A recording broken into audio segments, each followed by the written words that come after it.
morning, ladies and gentlemen. Welcome to this 2 days conference.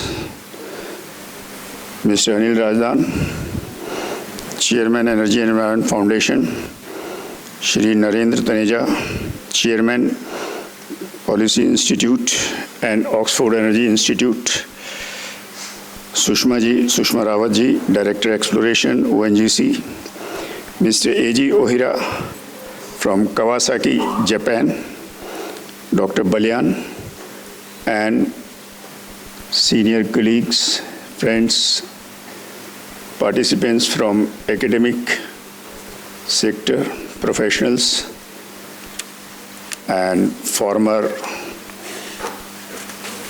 I should say, regulator, Mr. Negi, if he's around now.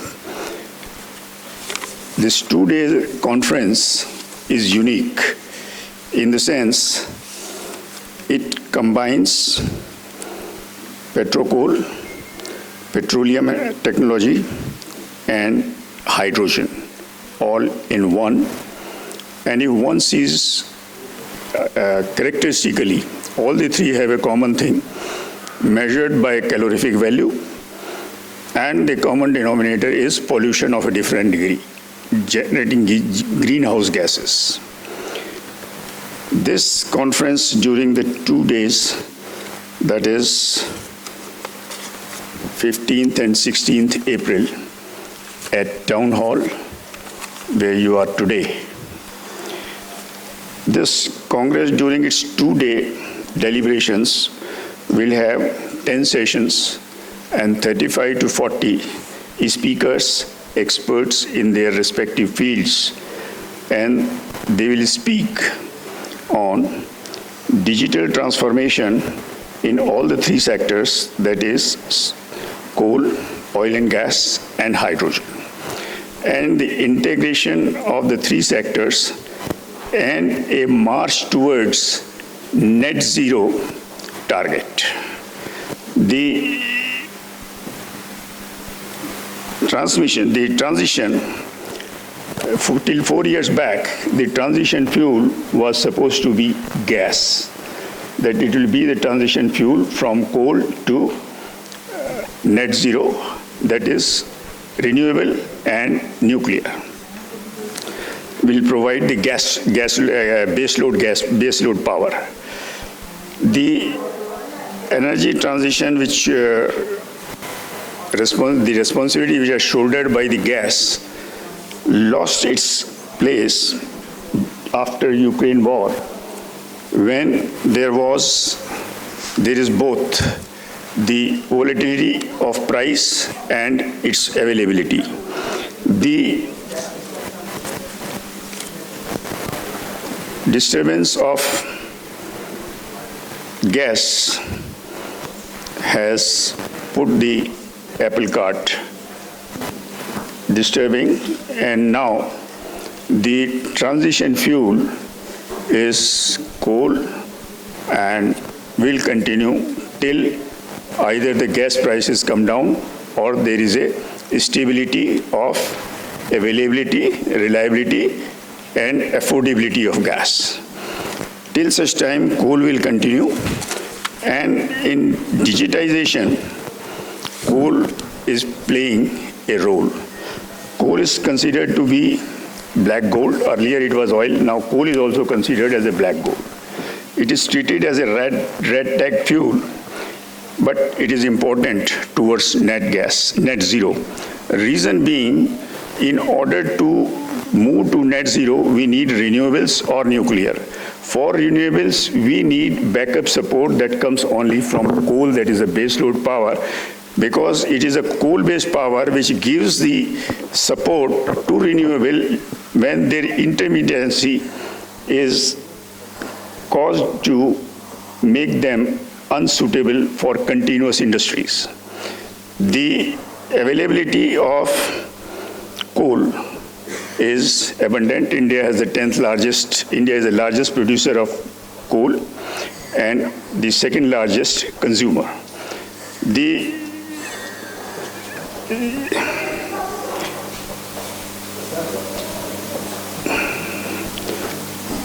the coal has steered humanity through 200 years.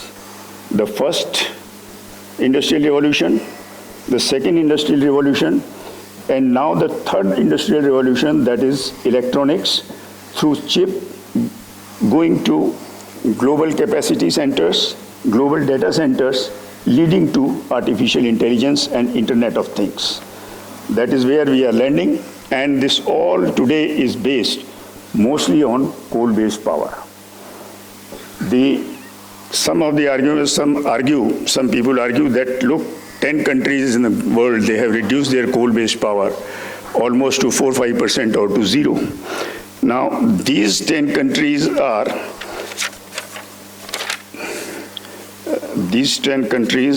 namely, I'll just name them.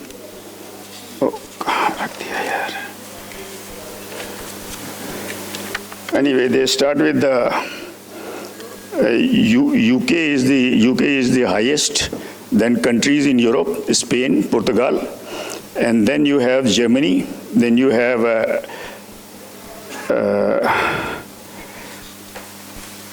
Germany, Spain, Portugal, and one or two countries. This is Greece, UK, Greece, Spain, Portugal, Denmark, Germany, USA, and Romania. The difference people don't appreciate is these countries have large geographical area, smaller population, relatively smaller power generation, relatively small number of personnel employed in coal-based power, and relatively slower increase in demand for energy, as they were already at a reasonably high saturation level in terms of energy consumption. The Carolina in USA and Germany in Europe, they have a typical duck-shaped energy supply curve for solar, that is renewable, and wind. The solar is for solar peaks in the morning and afternoon, and the wind peaks in the evening. Germany has very interesting thing. Germany, when the transmission lines were laid and thermal power stations were set up, they are all in the north, and the industry is in the south. And the transmission lines that were laid move the power from north to south, and power is generated. And the evening, all the lines are loaded with thermal power. Though wind is there, but the power carrying capacity of the line is not there. And the country suffers from not in my backyard syndrome. So new transmission lines have not been laid. The net result is, in the evening at times, the wind power is exported free to the neighboring countries to keep the turbines running. And this is possible due to the interconnected grid available between the countries in Europe. Now, moving from coal, just looking at coal in India in coal is going to stay for next 2 decades, that is 25 to 45. The country is right now in the process of setting up 80,000 megawatt of coal-based power, of which some 22 projects for 29,000 megawatt are under implementation. Some 10 projects are under various process of approval, and 30 projects are under planning and approval process. Gas, as I said, was already lost, but coal is very important. It is important for India. It is also important from Poland and other countries which depend on, to a great extent, on the coal exports. In India, the coal contributes 1 lakh crore to the exchequer by way of taxes, royalty,